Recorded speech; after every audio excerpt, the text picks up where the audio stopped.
Merci de votre fidélité à Radio Guinée. Voici les titres de Guinée Soir. Tous les nouveaux enseignants admis au concours de recrutement à la fonction publique doivent rejoindre leur poste au plus tard le 10 février. C'est une annonce du ministère en charge du pré-universitaire. Précision dans Guinée Soir. Plusieurs enfants de la Haute-Guinée abandonnent le chemin des classes au profit des mines. La première dame de Guinée entend inverser cette tendance en s'impliquant davantage dans la sensibilisation des parents. Sur le continent, pas de voyage pour les ministres et hauts responsables libériens pendant 60 jours. La présidente Ellen Johnson Sirleaf a pris cette décision en raison de la dépréciation de la monnaie locale. Et puis la justice française renvoie en procès l'ex-président. Nicolas Sarkozy est poursuivi pour dépenses illégales de sa campagne présidentielle en 2012. 13 autres personnes de son parti sont poursuivies pour abus de confiance, escroquerie et financement illégal. Voilà pour les titres de cette édition que vous présente. Makeme Bamba. Mohamed Touré, Oussena Toubari nous accompagne à la technique. Vous êtes les bienvenus.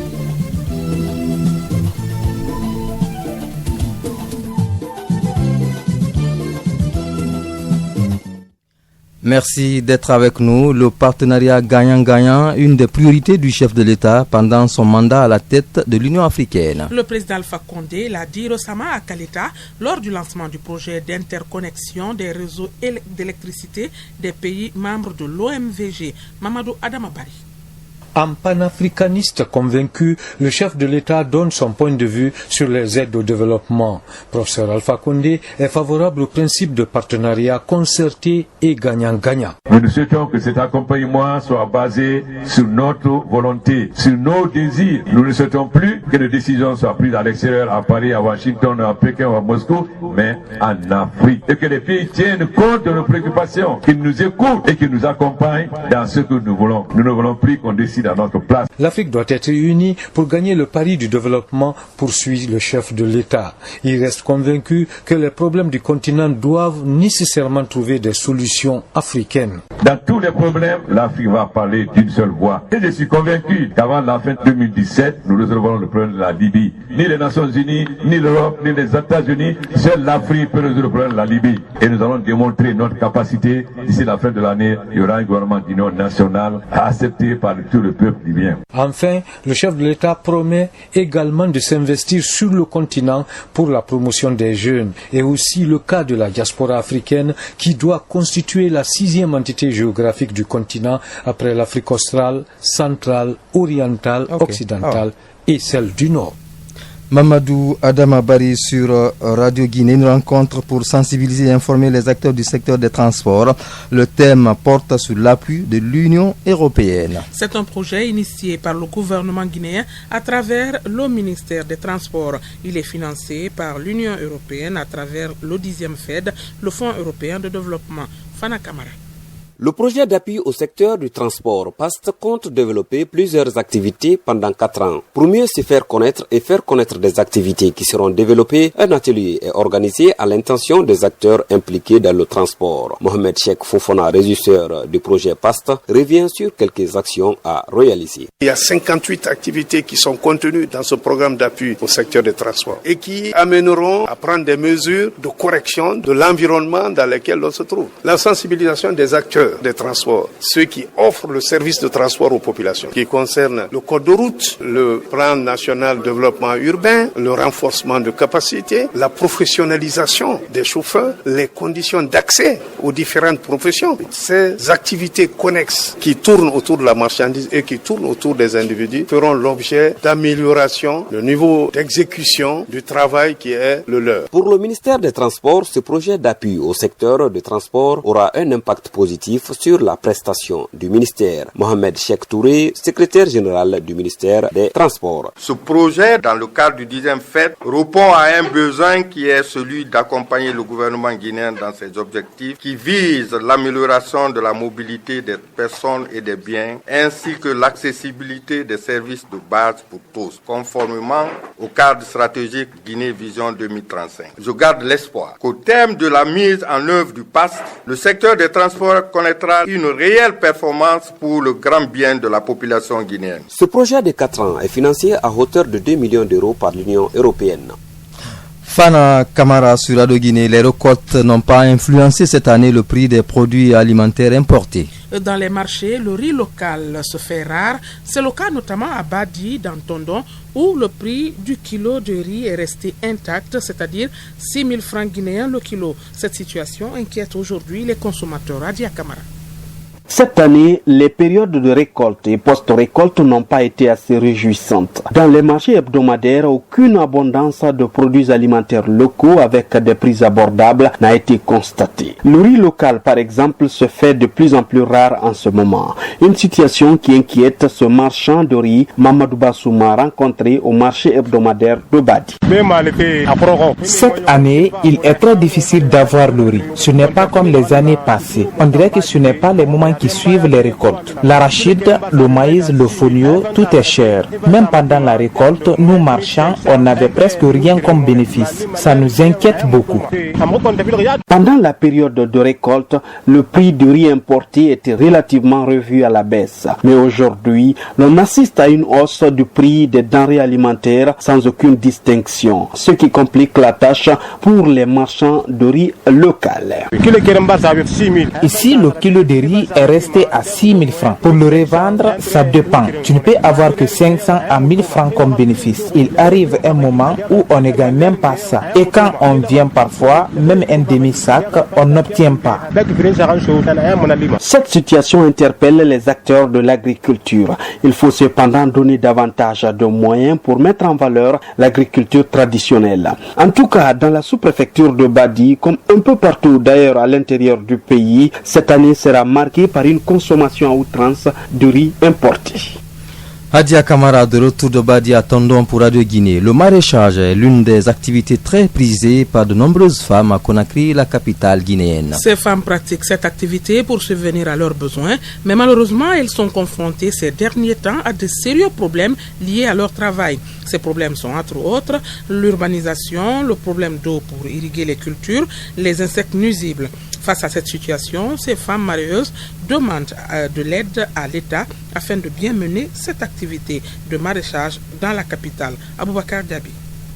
Le maraîchage est une activité très convoitée par de nombreuses femmes à Conakry. À Symphonia par exemple, les bas-fonds et les plaines sont souvent occupés par des femmes marieuses réunies en groupement. Mais ces sites cultivables de la capitale sont réduits par l'urbanisation très accélérée. À cela s'ajoute le problème d'eau, d'engrais et d'insectes nuisibles pour les cultures. Abdul Karim Bangoura est technicien spécialisé des cultures. Le site de Symphonia a été l'offre de l'État vis-à-vis aux groupements féminins, aux femmes agricultrices de Conakry. Il y a plus de 25 groupements qui étaient au départ. Aujourd'hui, nous sommes à 51 groupements, rien que les groupements féminins. Les activités qui se mènent ici, c'est le maraîchage et la riziculture. Les cultures vivrières y sont aussi. L'aménagement qui était là auparavant est presque détruit par les gens qui ont envahi le domaine pour la construction. Les années antérieures, parce qu'on avait donné les intrants, Conakry n'a pas été à la marge de cela. Mais les difficultés ne sont jamais résolues parce que nous avons de l'irrigation, l'aménagement et la bonne semence, les insectes,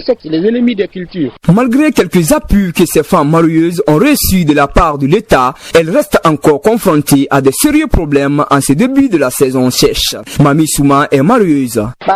Depuis 2014. Nous sommes là depuis 2014. L'État nous avait aidés pour le moteur, les engrais et les semences, mais aujourd'hui on a de sérieux problèmes en cette début de saison sèche. On a l'eau à côté, mais c'est pas facile d'irriguer nos cultures. Ce sont ces problèmes qu'on a ici. Cette activité de maraîchage, qui était autrefois considérée comme un atout pour avoir l'autosuffisance alimentaire en Guinée, est aujourd'hui à l'agonie par manque de subventions. Vous écoutez Radio Guinée, la suite de notre journal.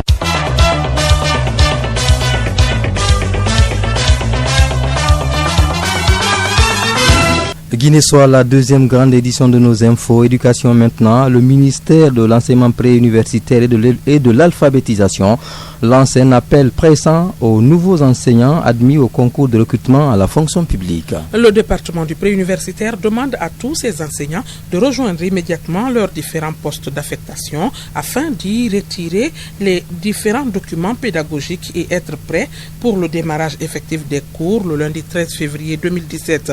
Déjà, des missions de contrôle du département sillonnent actuellement l'ensemble des préfectures et communes du pays pour s'assurer de la prise de service de ces nouveaux enseignants dans les écoles et établissements d'affectation.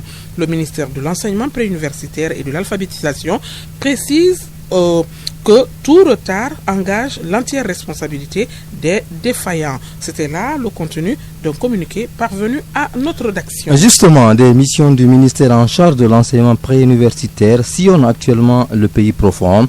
Elles sont parties, ces missions donc, appuyer les cadres des directions régionales et préfectorales de l'éducation dans l'affectation des nouveaux enseignants. C'est le directeur national adjoint de l'enseignement privé qui dirige la mission dans la région de Farana.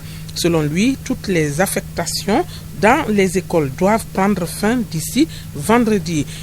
Digiba Sako précise d'ailleurs que les nouvelles recrues ont déjà commencé à rejoindre les préfectures afin de se présenter lundi prochain dans leurs écoles d'affectation. Il sera notre invité en fin de journal. On vous le disait en titre, la première dame de Guinée appelle les orpailleurs et les communautés à s'impliquer davantage dans l'éducation des enfants en Haute-Guinée. Beaucoup d'enfants abandonnent les classes au profit des mines. Cet appel a été réitéré par le président de la République à l'occasion de la journée nationale des orpailleurs tenue hier à Cancan. Le point avec Mfali Kondé.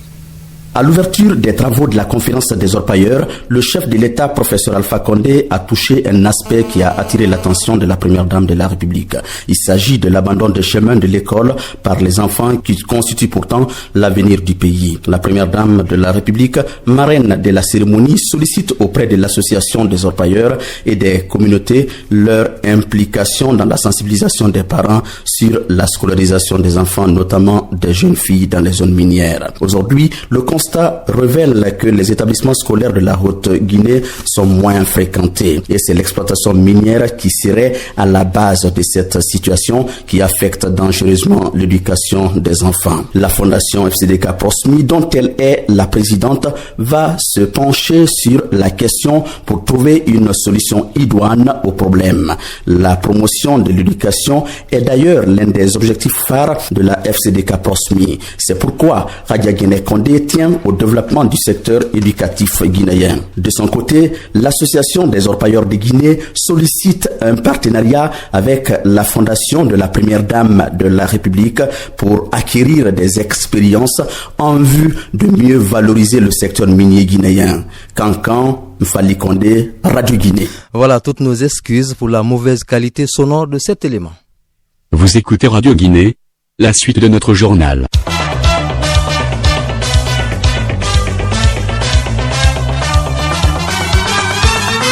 Actualité africaine et internationale au Libéria, la présidente a suspendu pour 2 mois les voyages des responsables gouvernementaux. Ellen Johnson Sirleaf a pris cette décision en raison de la dévaluation de la monnaie nationale.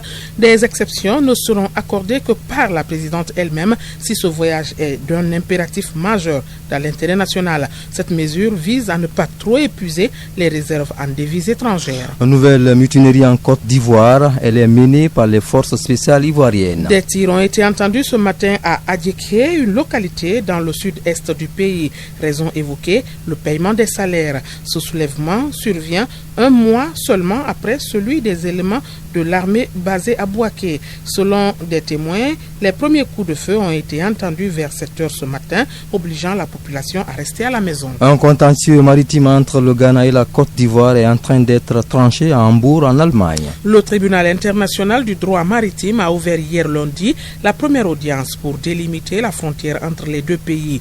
Le litige qui oppose Accra à Abidjan concerne le tracé de leur frontière maritime. Les deux protagonistes souhaitent exploiter un gisement de pétrole offshore situé dans cette zone. En République démocratique du Congo maintenant, de nombreux quartiers de la capitale inondés ce mardi. Ces inondations sont dues à une brusque montée des eaux provoquée par un violent orage. L'on déplore au moins 2 morts et 2 portées disparues et de nombreux dégâts matériels. Des rivières sont sorties de leur lit, des véhicules emportés par l'eau et des habitations envahies. Dans l'actualité internationale, Nicolas Sarkozy, l'ancien président français, dans le collimateur de la justice française. Nous l'avons dit dans les titres, la justice française, lui, reproche d'avoir financé illégalement sa campagne électorale en 2012. Plusieurs autres cadres de l'ex-UMP et des responsables de sa campagne présidentielle sont aussi visés par cette affaire. Si ces accusations se confirment, l'ancien président français risque jusqu'à 1 an de prison et 3 750 € d'amende. 13 000 personnes pendues en 5 ans en Syrie, rapporte Amnesty International. Selon Amnesty International, ces personnes ont été pendues entre 2011 et 2015 dans une prison gouvernementale près de Damas, la capitale. L'ONG dénonce une certaine politique d'extermination intitulée abattoirs humains, pendaison et extermination de masse à la prison de Saïd-Naya.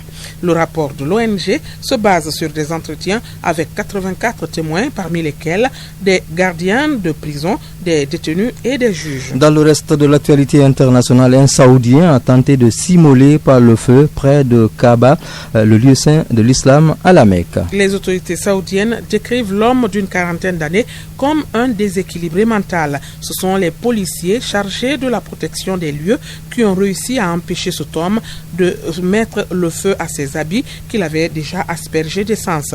La grande mosquée de la Mecque est ouverte 24 heures sur 24 pour les fidèles venant effectuer la Umrah. Retour à l'actualité nationale et pour la rubrique invitée du journal. Nous recevons aujourd'hui le directeur national adjoint de l'enseignement privé. Avec Digiba Sako, nous parlons de l'affectation des nouvelles recrues au compte du ministère de l'enseignement préuniversitaire. Il a été joint au téléphone par Amara Kamara depuis Farana.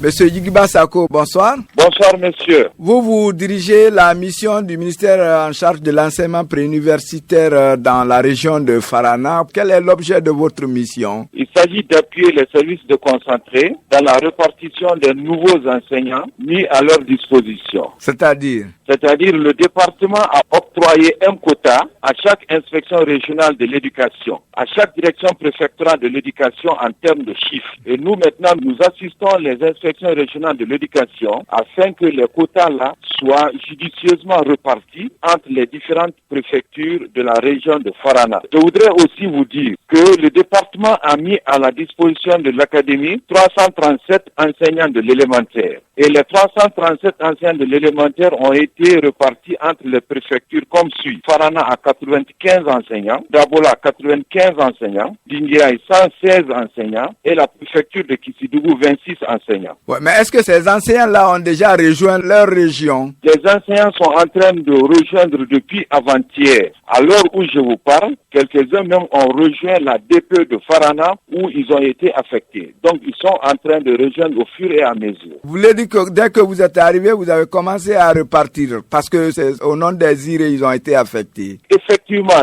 quand je dis affectation au niveau des IRE, le département a mis à la disposition des IRE des quotas. Et nous maintenant, nous assistons l'IRE pour faire la répartition nominative au niveau des directions préfectorales de l'éducation. Hier, cette liste nominative a été publiée à l'IRE de Farana et répartie entre les DPE. Ouais, mais pourquoi vous n'aviez pas fait ça avant que les gens ne rejoignent directement leur poste? Bon, on ne pouvait pas directement faire ça à Conakry. Il faut venir sur le terrain. Maintenant, prenons un enseignant admis qui est à Forécaria et qui doit partir à Dingra. Il sera obligé de passer par l'île de Farana. Oui, effectivement. Je voudrais d'abord vous dire que par rapport à ces répartitions, nous avons des priorités. L'ensemble des contractuels d'État admis doivent rester à leur poste. Personne de ceci ne doit bouger parce qu'ils tiennent déjà des cours dans les salles de classe. Quand on termine de poster l'ensemble des contractuels d'État admis, que nous allons maintenant vers les autres enseignants qui ont été mis à la disposition de l'IRE. Comme ce que vous dites, l'IRE est le passage obligé pour tous les enseignants pour qu'ils puissent être orientés par rapport à leur destination.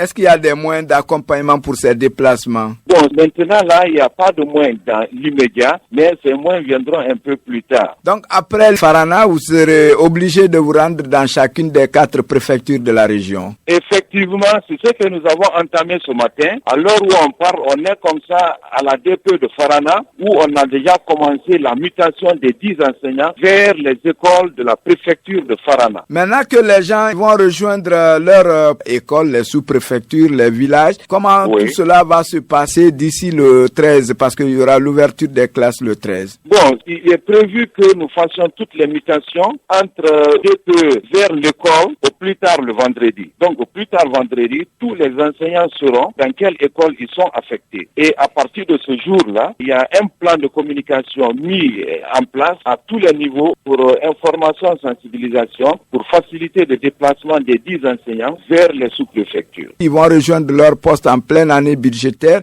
Le problème de prise en charge est déjà réglé? Bon, le problème de prise en charge viendra après. Quelle est la stratégie que nous avons essayé de mettre en place? On a essayé d'élaborer des fiches. Il y a des fiches d'engagement décennal, il y a des fiches d'engagement triennal, mais il y a aussi un autre élément important qu'on appelle le certificat de prise de service. Le certificat de prise de service, il est individuel, il doit être délivré par l'école. C'est quand tu prends service à l'école essaie de remonter ces documents à la préfecture essaie de remonter au département. C'est quand ceci est fait que le ministère des Finances ou le ministère du Budget va prendre l'intéressé en charge au point de vue salaire. Donc c'est pour vous dire que si un enseignant ne rejoint pas pour aller prendre le certificat de prise de service, c'est pas possible que cet enseignant puisse être pris en charge au point de vue salaire. Donc ça, c'est un peu quelques exigences pour obliger tout le monde à rejoindre son poste de travail. Et l'engagement triennal, il est dit qu'aucun enseignant pendant 3 ans ne va domicilier son salaire dans une banque. Et là, ce travail va être fait en partenariat avec le ministère du Budget. Donc, il y a des missions similaires dans toutes les régions maintenant là. À l'heure où je vous parle, les mêmes missions sont dans les 8 régions de la République de Guinée. Merci bien, monsieur Yigiba Sako. À moi de vous remercier, monsieur. Voilà, merci bien, messieurs. C'est pratiquement la fin de ce journal. On vous rappelle les temps forts.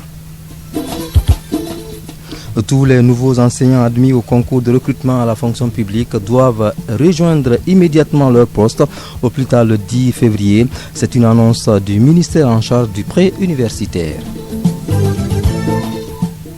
Plusieurs enfants de la Haute-Guinée abandonnent le chemin des classes au profit des mines. La première dame de Guinée entend inverser cette tendance en s'impliquant davantage dans la sensibilisation des parents. Et puis pas de voyage pour les ministres et hauts responsables libériens pendant 60 jours. La présidente Ellen Johnson Sirleaf a pris cette décision en raison de la dépréciation de la monnaie libérienne. Enfin, la justice française renvoie en procès l'ex-président. Nicolas Sarkozy est poursuivi pour dépenses illégales de sa campagne présidentielle en 2012. 13 autres personnes de son parti sont poursuivies pour abus de confiance, escroquerie et financement illégal. Voilà, point final à cette édition. Merci à tous de l'avoir suivi. Mise en onde, Ousseinatou Bari, Fatmata Kamara, Madame Souma. Présentation, Makeme Bamba. Mohamed Touré. Réalisation, Elhaj Mamadouba Souma Tessima, assisté de Hadia Kamara. Merci à tous. Vous pouvez, si vous le voulez, réécouter ce journal sur le site d'information lecourrierdeconakry.com. À demain. Au revoir.